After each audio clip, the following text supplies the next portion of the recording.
You know, when we think about history, we usually picture these grand battles and noble speeches. But that's not what we're doing today. Nope, we're going down the weird back alleys, exploring the moments where the past just went completely and utterly off the rails. So, do you think history is a straight line? You know, one event leading logically to the next? Well, I'm here to tell you that you are delightfully, spectacularly wrong. History is less of a highway and more of a drunken toddler's crayon scribble. We're about to visit 3 stops on this very bizarre journey that prove just how strange the ride can get. Okay, for our first stop, let's head to the American South, way back in the mid-19th century. A peculiar diagnosis was invented for a very specific problem. The problem? Well, it turns out some people weren't too keen on being enslaved. The diagnosis? Clearly, they must be sick in the head. And here it is, drapetomania. I mean, the sheer audacity of it. The name basically means runaway slave madness. The whole idea was, since slavery is a natural and beneficial state, obviously, anyone who wanted to escape was, by definition, mentally ill. It's just, wow. It's like diagnosing a fish with a crippling case of aquaphobia because it wants to stay in the water. So you might be asking, what on earth caused this terrible disease of wanting freedom? According to our guy, Dr. Cartwright, it was kindness. Yep, you heard that right, kindness. If masters were too nice, treating enslaved people like, people, it would apparently short-circuit their brains and make them want to run away. The logic is so twisted it could probably open a pickle jar. And this, folks, was the actual prescription, the official medical advice. If an enslaved person showed even the slightest hint of, say, basic self-respect, the treatment was to punish them back into submission. It's a medical opinion that sounds an awful lot like, well, just more oppression, but with a fancy scientific-sounding name attached to it. Now, here's the thing. This wasn't just some bizarre idea we're laughing at in hindsight. Oh no. Even at the time, people in the North were reading this stuff and thinking it was absolutely bonkers. So while Dr. Cartwright was prescribing, and I quote, whipping the devil out of them as a preventative measure, everyone else is basically saying, hey, you guys think maybe, just maybe, not wanting to be property isn't a mental illness? All right, let's shift gears. We're leaving behind that sinister absurdity and diving headfirst into pure, uncut mystery. We're off to the coast of Nova Scotia for a man who literally just appeared out of the ocean and left behind nothing but a giant question mark. So picture this. Sandy Cove, Nova Scotia. It's a tiny, isolated fishing village. A young boy is just walking along the beach, and he finds a man. Not a shipwreck survivor, not someone calling for help, but a well-dressed man just sitting there silently on the sand, with, well, a few very important details missing.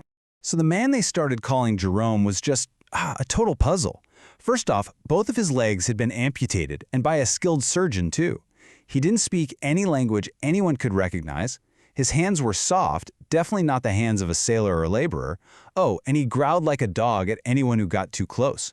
This guy would live for almost 50 years without ever telling his story. So, for nearly half a century, Jerome was just there, a silent resident of Nova Scotia. He got passed from family to family, basically a living curiosity, paid for by the government. And get this, towards the end of his life, his caretakers actually started charging admission for tourists to come and gawk at the legless mystery man. And through it all, not another word. So, who was he? The theories, as you can imagine, were all over the place. Was he some high-born nobleman whose family just got rid of him? A sailor punished for mutiny? The most likely story links him to an Italian guy named Gambui, who lost his legs to frostbite. Apparently, the locals got tired of caring for him and just put him on a boat. But really, we'll never know for sure. Jerome's secret went to the grave with him. Okay, for our last detour, let's fast forward to our own century. We're talking about a story with whiplash so intense it might actually snap your neck. This one is a true masterclass in what happens when modern fun smashes right into a rigid, ancient ideology. Okay, so here's the scene. An amusement park in Afghanistan right after the Taliban takeover. And all of a sudden, the internet just goes nuts over this footage of militants, Kalashnikovs and all, having the absolute time of their lives in the bumper cars. It was just this bizarre, almost goofy image. For a second, it was just absurdly funny. And then, day 2. The fun was over. The laughing stopped. The very same guys who had been joyriding the day before came back to the amusement park, and they burned the entire thing to the ground. I mean, the whiplash is just staggering. So, what happened? What was that all about? Well, it was a very brief, very human moment of fun that crashed head-on into an unbending ideology. See, from a fundamentalist point of view, those colorful statues and figures in the park, they weren't just harmless fun. They were idols. And that's a form of blasphemy that is strictly forbidden. So this was never really about the bumper cars. It was about two completely different worlds colliding. And in their minds, the only solution was to, well, purify the place with fire. So, let's recap. We've got a made-up sickness for freedom, a man with no past, and a 24-hour cycle of bumper cars and bonfires. What in the world connects these things? They're all powered by the same weird engine, right? They're the strange results you get from the desperate need to rationalize something awful, or the giant void left by a life that's been erased, or that violent crash between ideology and reality. And that, of course, leaves us with one last thought. It's really easy for us to look back at something like Drapetomania or Jerome and just laugh at how absurd it all is. But history isn't just something that happened to other people way back when. It's happening right now, all around us.